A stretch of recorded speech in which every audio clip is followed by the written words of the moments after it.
Hi guys, I am Vivek Shankar. In previous lecture, I discussed about the colligative properties with the help of an example and relative lowering in vapor pressure as well as Van 't Hoff factor in details. Today I discuss about the phase diagram of water and elevation of boiling point in detail as well as its important numericals. So guys, let's start the topic now. बेटे सबसे पहले हम लोग को अगर elevation of boiling point को समझना है तो हमें फेज डायग्राम ऑफ वाटर को जानना बहुत ज़रूरी है, क्योंकि मैंने आपको बताया था कि आपको इस चैप्टर में वाटर के बारे में जितनी इन्फॉर्मेशन मिल जाएगी उतनी आपको किसी भी चैप्टर में वाटर के बारे में इन्फॉर्मेशन नहीं मिलेगी। तो गाइस पहले तो बताते हैं कि बेटा फेज डायग्राम आखिर होता क्या है। ठीक है, तो जैसा मैंने लिख रखा है, diagram which represent stability of various phases of a given substance under the given condition of pressure and temperature is known as phase diagram. तो उसको हम लोग क्या बोलते हैं बेटा? Phase diagram. तो जैसा मैंने आपको बताया है, ये आपका मैंने वाटर का फेज डायग्राम बनाया है और वाटर का फेज डायग्राम है। अब देखिए किसके किसके बिटवीन बना है बेटा? टेम्परेचर और प्रेशर के बिटवीन बन रखा है। तो जो आप ये ट्रिपलेट पॉइंट देख रहे हो, बहुत ध्यान से देखिएगा बेटा, ये वाटर का आप फेज डायग्राम देख रहे हो, जो आपका ये ट्रिपलेट पॉइंट देख रहे हो, ये ट्रिपलेट पॉइंट है। ट्रिपलेट पॉइंट जो होता है वो आपका 0.00099 डिग्री सेल्सियस पे होता है। तो मैंने 0.01 डिग्री सेल्सियस पे इसको ले रखा है। ठीक है गाइज, और जिस प्रेशर पे ये रहता है वो प्रेशर होता है 4.58 mm ऑफ Hg प्रेशर, जिस पे ट्रिपलेट पॉइंट प्रेजेंट होता है बेटे, और उसका टेम्परेचर भी मैंने वहीं पर मेंशन कर दिया है। तो ये जो आप देख रहे हो ये एक्स एक्सिस है, ये आपका वाई एक्सिस है। वाई एक्सिस पे आपने क्या ले रखा है? टेम्परेचर ले रखा है, जबकि एक्स एक्सिस पे आपने क्या ले रखा है बेटा? प्रेशर ले रखा है। ठीक है, और यहाँ पर ये जो पॉइंट देख रहे हो ये आपका पॉइंट है 1 ATM। यहाँ पर आपका जो प्रेशर हो जाता है वो 1 ATM के बराबर हो जाता है गाइस। ठीक है, अब आगे की चीज़ों को समझिएगा बेटे। अब जो आप देख रहे हो ये जो है ये सब्लिमेशन ग्राफ है, ये सब्लिमेशन पॉइंट है, ये है ना, और ये आपका जो है ये वेपर से गैसेस स्टेट में जा रहा है, ये आपका लिक्विड है। तो जाहिर सी बात है यहाँ पर इस पॉइंट पे जो आप देखोगे तो ये यहाँ पर आपको मिलेगा सॉलिड लिक्विड इक्विलिब्रियम। क्या मिलेगा बेटा? Solid liquid equilibrium. जबकि इस पॉइंट पे देखोगे तो आपको क्या मिलेगा? Liquid gas equilibrium. क्या मिलेगा बेटा? Liquid gas equilibrium. जबकि आप यहाँ पर देखोगे तो आपको क्या देखने को मिलेगा? Solid gas equilibrium. क्या देखने को मिलेगा? Solid gas equilibrium. आप देखिए जहाँ पर ये जो वेपर है या जो गैस है जो यहाँ पर टेंड कर रही है, इस पॉइंट को हम लोग बोलते हैं, जब उसका किसी का भी यानी वाटर है आपने ले रखा, तो जो वाटर का जब कह सकते हैं जो प्रेशर है वो अगर 1 ATM के इक्वल हो जाता है तो उसको हम लोग बोलते हैं बेटा नॉर्मल बॉइलिंग पॉइंट। क्या बोलते हैं बेटा? Normal boiling point. मैंने आपको बॉइलिंग पॉइंट की डेफिनेशन भी वहाँ क्लियर करी थी।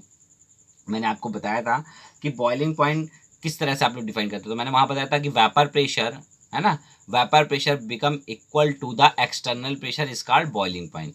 अगर जो आपका वेपर प्रेशर वो आपके एक्सटर्नल प्रेशर के बराबर हो जाता है तो उसको हम लोग बॉइलिंग पॉइंट बोलते हैं। और जब नॉर्मल बॉइलिंग पॉइंट की मैंने डेफिनेशन बताई तो मैंने वहाँ पर ये चीज़ क्लियर करी थी कि जब भी आपका वेपर प्रेशर 1 ATM के बराबर हो जाएगा, इट मीन्स दैट वो आपका वाटर का क्या कहलाएगा बेटा? बॉइलिंग पॉइंट कहलाएगा। क्या कहलाएगा? बॉइलिंग पॉइंट, यानी नॉर्मल बॉइलिंग पॉइंट कहलाएगा गाइस।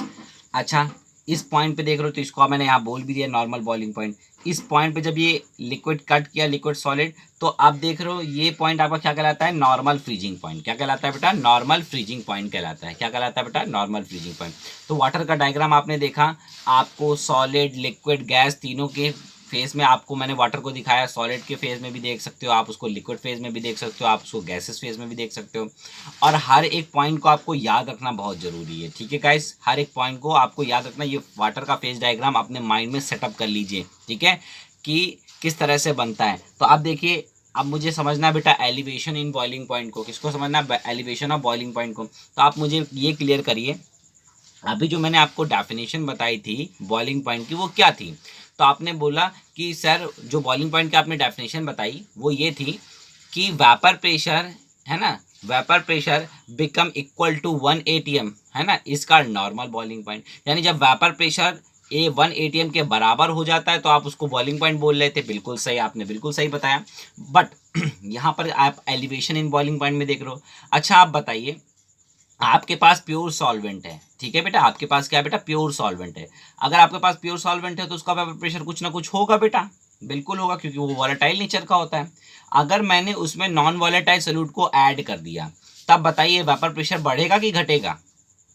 बिल्कुल सही, वेपर प्रेशर क्या हो जाएगा बेटा? घट जाएगा, क्योंकि बेटा जो नॉन वॉलेटाइल सॉल्यूट के पार्टिकल हैं वो सरफेस पे जाके बैठ जाएंगे और सरफेस एरिया कम हो जाएगा सॉल्वेंट के इवापोरेट करने के लिए, इसलिए उसका जो वेपर प्रेशर है वो कम हो जाएगा। अच्छा, आप मुझे फिर से बताना, अगर वेपर प्रेशर कम हो जाएगा तो उसका बॉइलिंग पॉइंट क्या होगा बेटा? बॉइलिंग पॉइंट बढ़ जाएगा ना भाई। बॉइलिंग पॉइंट तो एक डेफिनेट मतलब कह सकते हैं 1 atm पे फिक्स है नॉर्मल का, ठीक है। और जो बॉइलिंग पॉइंट होता है किसी भी लिक्विड का एक फिक्स्ड होता है, बट अगर उसका वेपर प्रेशर आप बढ़ा और घटा सकते हो। अगर आपने वेपर प्रेशर को बढ़ा दिया है तो इसका मतलब उसका जो बॉइलिंग पॉइंट होगा वो कम हो जाएगा। अगर आपने उसके वेपर प्रेशर को घटा दोगे तो जाहिर सी बात उसका जो कह सकते हैं बॉइलिंग पॉइंट है वो क्या हो जाता है बेटा? बढ़ जाता है। तो इनके बीच में रिलेशन कैसे आप निकाल लो? इनके बीच में रिलेशन निकालना बहुत जरूरी है। अगर आप रिलेशन नहीं निकाल पाएंगे तो एलिवेशन और बॉइलिंग पॉइंट को आप नहीं जान पाएंगे। फिर से एक बार बता देता हूं कि जो आप एलिवेशन इन बॉइलिंग पॉइंट को देख रहे हो, तो बॉइलिंग पॉइंट की डेफिनेशन इसीलिए मैंने आपको बताई, नॉर्मल बॉइलिंग पॉइंट की बताई थी, और साथ ही साथ मैंने आपको है ना बॉइलिंग पॉइंट की भी डेफिनेशन बताई थी। तो वहां पर मैंने आपको क्लियर किया था कि वेपर प्रेशर है ना, वेपर प्रेशर जो होता है जब किसी नॉन वॉलेटाइल सॉल्यूट को आप ऐड करोगे है ना किसी सॉल्वेंट में, तो आपका सॉल्यूशन बनेगा, और सॉल्यूशन का वेपर प्रेशर जो होता है वो प्योर सॉल्वेंट से कम होता है। आप प्योर सॉल्वेंट से उसका वेपर प्रेशर कम हो गया, जब वेपर प्रेशर कम होगा तो हमेशा क्या हो जाएगा? बॉइलिंग पॉइंट बढ़ेगा। बॉइलिंग पॉइंट क्या हो जाएगा बेटे? हमेशा बढ़ेगा। तो इट मीन्स दैट अगर मैं बात करूं कि वेपर प्रेशर, ध्यान दीजिएगा बेटे, वेपर प्रेशर है ना, vapour pressure is inversely proportional to boiling point. नहीं बोल सकते हैं बीपी? इस ये बताओ, यही तो आपने निष्कर्ष निकाला कि जो वेपर प्रेशर होगा वो इनवर्सली प्रोपोर्शनल होगा बॉइलिंग पॉइंट के।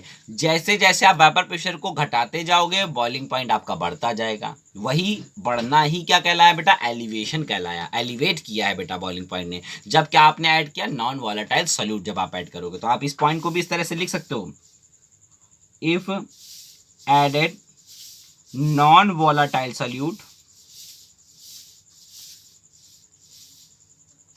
vapor pressure of solution decreases, vapor pressure of solution decreases and boiling point of solution increases। तो बेटा इससे आपने क्या देखा कि जब भी आप नॉन वॉलेटाइल सॉल्यूट को ऐड करोगे तो वेपर प्रेशर जो होगा सॉल्यूशन का वो घट जाएगा, और जो उसका बॉइलिंग पॉइंट होगा वो हमेशा बढ़ जाएगा। इसी जो बॉइलिंग पॉइंट बढ़ेगा आपके नॉन वॉलेटाइल सॉल्यूट को ऐड करने पर, वही आपका कहलाता है ना एलिवेशन ऑफ बॉइलिंग पॉइंट। क्या कहलाता है? एलिवेशन ऑफ बॉइलिंग पॉइंट, यानी एलिवेट किया ना बॉइलिंग पॉइंट। आप इस ग्राफ को देखिए, ये ग्राफ मैंने वेपर प्रेशर वर्सेस टेम्परेचर के बीच में बना रखा है, और ये जो है ना ये जो पॉइंट है ये आपका 1 atm के बराबर। तो आप जानते हो 1 atm के बराबर, मान लीजिए आपने एक सॉल्वेंट लिया है, सॉल्वेंट आप देखिए गैस का डायग्राम में देख रहे हो, फेज डायग्राम इसी तरह आपका बनना चाहिए, ठीक है। आप देखिए ये इसको टैन किया ना, ये इसको छुआ, टच किया, जहां पर टच किया आप ध्यान दीजिएगा, ये जो आप देख रहे हो ये जो वेपर प्रेशर है ये आपका सॉल्वेंट का है। किसका बेटा है? सॉल्वेंट का, यानी प्योर सॉल्वेंट का वेपर प्रेशर है, जो 1 atm पे क्या दिखा रहा है? Boiling point, normal boiling point. और ये आपका सोल्यूशन का है, क्योंकि आपने नॉन वॉलेटाइल सॉल्यूट जो था इसमें ऐड कर दिया है, तो अब ये किसका वेपर प्रेशर है बेटा? सोल्यूशन का वेपर प्रेशर है, ठीक है। तो ये यहाँ पर टच कर रहा है, तो इट मीन दैट जो ये पॉइंट आप देख रहे हो, ध्यान दीजिएगा बेटा, जो आप ये पॉइंट देख रहे हो और जो आप ये पॉइंट देख रहे हो बहुत इंपॉर्टेंट है बेटा। तो क्या हुआ बेटा? पहले अगर मैंने देखा इस पॉइंट को, तो इस पॉइंट पे जब ये कट किया तो ये क्या था इसका बेटा? ये इसका normal boiling point of solvent था, यानी बोल सकते हैं boiling point of pure solvent. इसको हम लोग डिनोट करते हैं बेटा टीबी नॉट से। किसे डिनोट करते हैं? टीबी नॉट से। और ये क्या है बेटा? ये है आपका बॉइलिंग पॉइंट ऑफ सोल्यूशन। ये क्या है बेटा? Boiling point of solution. तो बॉइलिंग पॉइंट ऑफ सोल्यूशन को हम लोग टीबी से डिनोट करते हैं। किससे डिनोट करते हैं? टीबी से। अब अच्छा, बॉइलिंग पॉइंट जितना बढ़ा है, कितना बढ़ा है वो देख लेते हैं। जितना यहाँ पर बढ़ा होगा बॉइलिंग पॉइंट उसको हम लोग बोलते हैं डेल्टा टीबी, यानी एलिवेशन इन बॉइलिंग पॉइंट। इसको क्या बोलते हैं बेटा हम लोग? एलिवेशन, है ना, इन बॉइलिंग पॉइंट। कितना है ना एलिवेट कर गया है। तो आप देखिए जहां पर मैं हर एक चीज को आपको क्लियर कर रहा हूं, समझिएगा बेटा। जहां पर आपका क्या है बेटा? टीबी जो नॉट है, टीबी नॉट, ये आपका क्या शो करता है? बॉइलिंग पॉइंट ऑफ, क्या शो करता है? Boiling point of pure solvent. ये आपका क्या शो कर रहा है? प्योर सॉल्वेंट का बॉइलिंग पॉइंट को शो कर रहा है, जबकि टीबी क्या शो करता है बेटा, टीबी शो करता है बॉइलिंग पॉइंट ऑफ सॉल्यूशन। क्या शो करता है, बॉइलिंग पॉइंट ऑफ सॉल्यूशन को शो करता है। ठीक है, तो आपको हमेशा ये बात तो पता चल गई, जो टीबी का वैल्यू होगा यानी ना बॉइलिंग पॉइंट ऑफ जो सॉल्यूशन होगा वो हमेशा ज्यादा होगा किससे, है ना, boiling point of pure solvent से हमेशा क्या होगा बेटा, ज्यादा होगा। क्योंकि आप देख रहे हो एलिवेट किया है, टेम्परेचर आगे बढ़ा है, यहाँ टेम्परेचर है ना कुछ भी हो सकता है, यहाँ टेम्परेचर अगर बढ़ा है तो इसका मतलब उसका क्या होगा, बॉइलिंग पॉइंट बढ़ा है। तो आप इसको क्या बोल सकते हो, जब आप इसको देखोगे कि बड़ा हुआ है तो इसको आप बोल सकते हो बीपी इज एलिवेटेड। इसको क्या बोलोगे, बीपी इज एलिवेटेड। ठीक है, क्योंकि बढ़ गया बेटा। तो देखिए अब जितना चेंज आया है वो क्या दिखा रहा है, चेंज इन बॉइलिंग पॉइंट किसके बराबर होगा, delta TB is equal to, है ना, फाइनल माइनस इनिशियल। फाइनल कौन सा है, टीबी, यानी पेपर कह सकते हैं boiling point of solution minus, है ना, boiling point of pure solvent. ये आप मान लीजिए इक्वेशन नंबर 1। क्या मान लीजिए आप, इक्वेशन नंबर 1। ठीक है, इतनी बात आपको क्लियर हो गई। पहले इसीलिए मैंने आपको फेज डायग्राम को क्लियर किया बेटा। फेज डायग्राम में आपका ये वाला ग्राफ कैसे बनना है वो आप यहाँ से देख पाओगे, आपका फ्रीजिंग पॉइंट वाला ग्राफ कहाँ कैसे बनेगा वो भी आप देख पाओगे। ठीक है बेटे, तो अब आपने देख लिया बेटा प्योर सॉल्वेंट का जो आपका बॉइलिंग पॉइंट होगा उसको टीबी नॉट से डिनोट करते हैं, और जो आपका सोल्यूशन का बॉइलिंग पॉइंट होता है उसको आप टीबी से डिनोट करते हो। जितना बढ़ गया होता है डेल्टा टीबी को आप बोलते हो एलिवेशन इन बॉइलिंग पॉइंट। आप जान गए हो कि बेटा टीबी जो होगा वो हमेशा डेल्टा टीबी से बड़ा होगा, तो इसको बोलेंगे बीपी इज एलिवेटेड, क्योंकि बॉइलिंग पॉइंट क्या हो गया बेटा, बढ़ गया है। चलिए और आगे चीजों को देखते हैं और है इसको और ड्राइव करते हैं। ठीक है, चलिए देखिएगा बेटे, अब आपका जो डेल्टा टीबी होता है ना, डेल्टा टीबी यानी एबिलेटेड जो आपका बॉइलिंग पॉइंट है वो डायरेक्टली प्रोपोर्शनल होता है मोलालिटी के। किसके होता है, मोलालिटी के। ठीक है, किसके डायरेक्टली प्रोपोर्शनल होता है, मोलालिटी के। तो आप ये लिख सकते हो, इसका फॉर्मूला जो बनेगा वो क्या बनेगा, delta TB is equal to, proportionality का कांस्टेंट बिठाओगे तो क्या बिठाओगे बेटा, कांस्टेंट बिठा दो के बी इंटू मोलालिटी। ठीक है, तो ये आपका फॉर्मूला निकल के आया। क्या निकल के आया बेटा, आपका फॉर्मूला निकल के आया। बट ये फॉर्मूला तभी वैलिड है जब आपका i इज इक्वल टू 1 हो बेटे। क्या हो बेटा, i इज इक्वल टू 1 हो, यानी वांट ऑफ फैक्टर 1 हो। बट अगर वांट ऑफ फैक्टर 1 नहीं है तब क्या आपका फॉर्मूला निकल के आएगा, delta TB is equal to K B into molality को स्मॉल एन से डिनोट करते हैं इंटू आई, यानी वांट ऑफ फैक्टर। ये फार्मूला आप तब अप्लाई करोगे जहां पर आपका आई का वैल्यू 1 नहीं होगा बेटे। ठीक है, अब क्या करिए, यहां से आप क्या करते हैं, मान लीजिए आपको केबी की डेफिनेशन निकालनी है, केबी। अब केबी को बोलते क्या, उसकी डेफिनेशन क्या होती है, वो सारी चीजों को हम यहाँ समझते हैं। ठीक है, केबी क्या है बेटा, तो हम यहाँ लिख सकते हैं where KB is a constant. ये क्या है बेटा, एक कांस्टेंट है। ठीक है, जिसको हम लोग बोलते हैं, है ना, मोलल एलिवेशन कांस्टेंट। क्या बोलते हैं बेटा इसको हम लोग, मोलल एलिवेशन कांस्टेंट। ये बात ध्यान से सुनिएगा बेटा, तो आप ये बात लिख भी लीजिए, where K B is a constant known as molal elevation constant. ठीक है बेटे, क्या बोलते हैं उसको, मोलल एलिवेशन कांस्टेंट, या हम लोग इसको एबिलियोस्कोपिक कांस्टेंट भी बोलते हैं। क्या बोलते हैं, एबिलियोस्कोपिक कांस्टेंट। तो ये भी याद रखिएगा। तो आपका मुझे केबी की डेफिनेशन निकालना है, तो मेरा जो आई होगा मान लीजिए वो 1 मान लिया मैंने, साथ ही साथ जो मोललिटी होगी सोल्यूशन की वो भी मैंने 1 मान लिया। तब क्या होगा, जब आपने आई और मोललिटी दोनों 1 मान रखा है तो delta TB is equal to KB के बराबर होगा, यानी delta TB is equal to KB. तो आप वहां पर बोल सकते हो इसकी डेफिनेशन को। तो क्या डेफिनेशन निकलेगी, लिख लीजिए पहले डेफिनेशन। ठीक है, डेफिनेशन क्या निकलेगी, it is elevation of boiling point, it is elevation of boiling point for 1 molal solution. क्या निकली बेटा, फॉर 1 मोलल सॉल्यूशन। अच्छा बेटा, इसकी यूनिट क्या निकलेगी बेटा, अगर हम लोग इसकी यूनिट की बात करें तो इसकी यूनिट क्या होगी, आप बताइए। यूनिट जब आप निकालोगे तो जो इसकी यूनिट निकलेगी वो क्या निकलेगी, टेम्परेचर की यूनिट क्या होती है बेटा आपकी, केल्विन। क्या होती है बेटा, केल्विन, और मोलैलिटी की होती केजी पर मोल। क्या निकल के आएगी? मोलैलिटी, क्योंकि नीचे आ जाएगी तो क्या हो जाएगी, मोल पर केजी होता है तो ये क्या हो जाएगा, केजी पर मोल। या फिर इसकी दूसरी यूनिट क्या आप निकाल सकते हो, डिग्री सेल्सियस केजी पर मोल। ये भी याद रखिएगा, ये दोनों ही आप यूनिट को याद रखिएगा, बहुत इंपॉर्टेंट यूनिट है। अच्छा, अब नेक्स्ट देखिएगा बेटा, अगर हम लोग वैल्यू की बात करें कि केवी की वैल्यू कितनी होती है ना, तो अगर हमें वैल्यू को क्या करना हो बेटा, निकालना हो केवी की, तो वैल्यू को आप कैसे निकालोगे? तो वैल्यू को निकालने के लिए ध्यान में रखिएगा कि वैल्यू जो इसकी होती है वो हमेशा आपकी प्रॉब्लम में गिवन होती है। क्या होती है? प्रॉब्लम में गिवन होती है। अगर गिवन नहीं है तो मैं आपको सिखाने के लिए बोला हूं ना कि मैं आपको निकालना भी सिखाऊंगा, तो देखिए किस तरह से उसको निकालते भी हैं। तो पहले तो आप लिख सकते हो इट इज गिवन, या इट्स वैल्यू, इट इज, है ना, इस तरह से लिख लो, इट्स वैल्यू,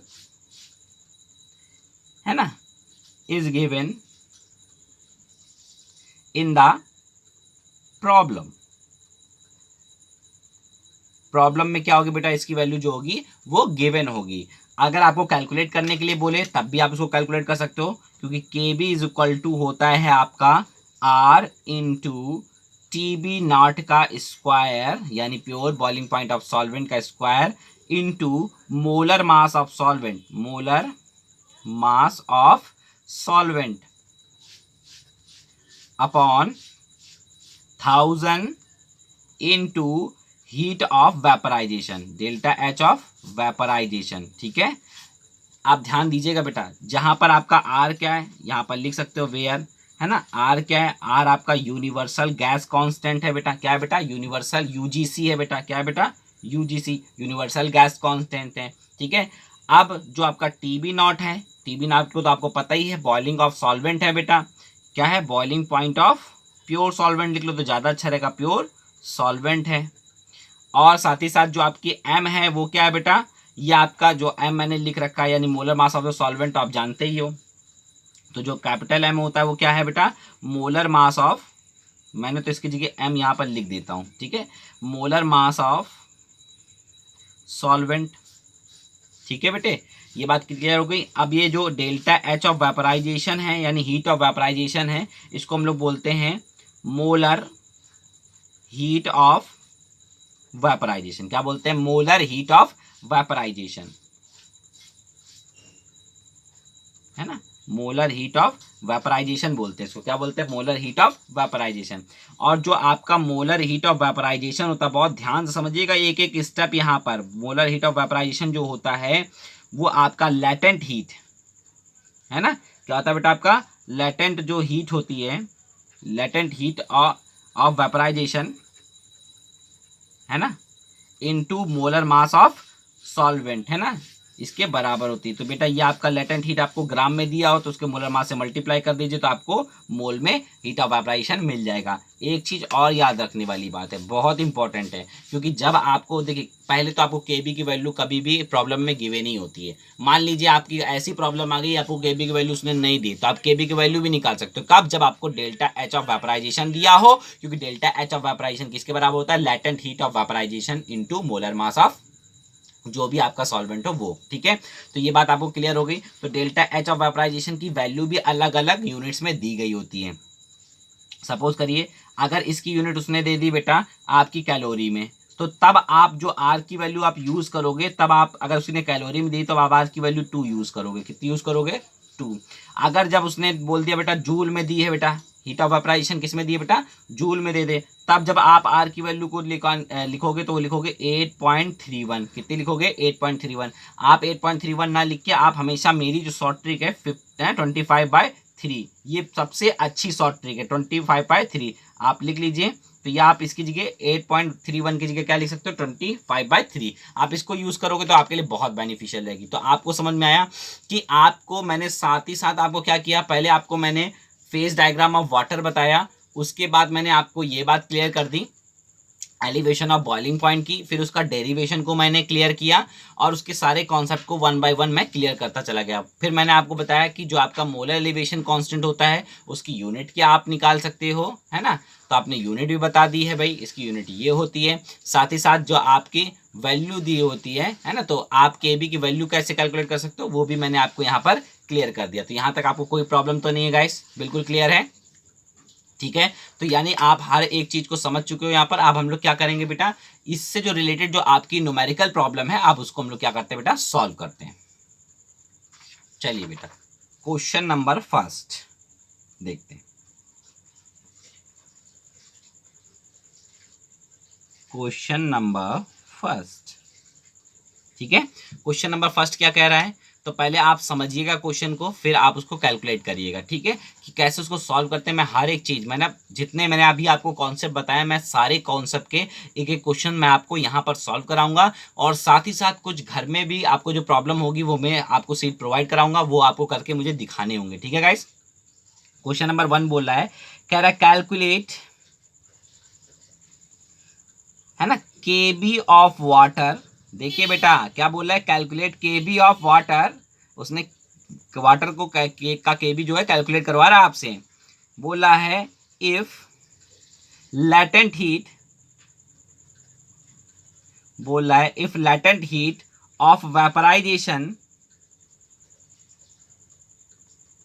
बोला है if latent heat of vaporisation is 540 calorie per ग्राम।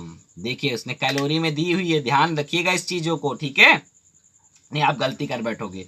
तो आप बताइए, जो केबी का फॉर्मूला आपको पता था वो क्या था बेटा, केबी की वैल्यू अब यहाँ से कैलकुलेट करा रहा है, क्योंकि आपको उसने क्या दे दिया, लैटेंट हीट ऑफ वेपराइजेशन दे दे, या आपको हीट ऑफ वेपराइजेशन दे दे, है ना, मोलर हीट ऑफ वेपराइजेशन दे दे।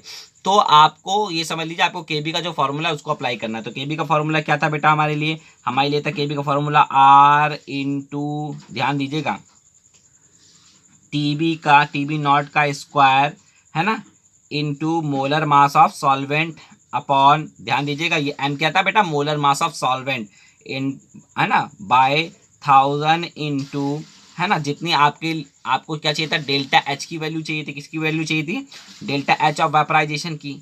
तो यहाँ पर आप डेल्टा एच ऑफ वेपराइजेशन लिख लीजिए, क्योंकि आपको उसकी वैल्यू अभी गिवन नहीं है, उसने आपको लेटेंट हीट की वैल्यू दी है।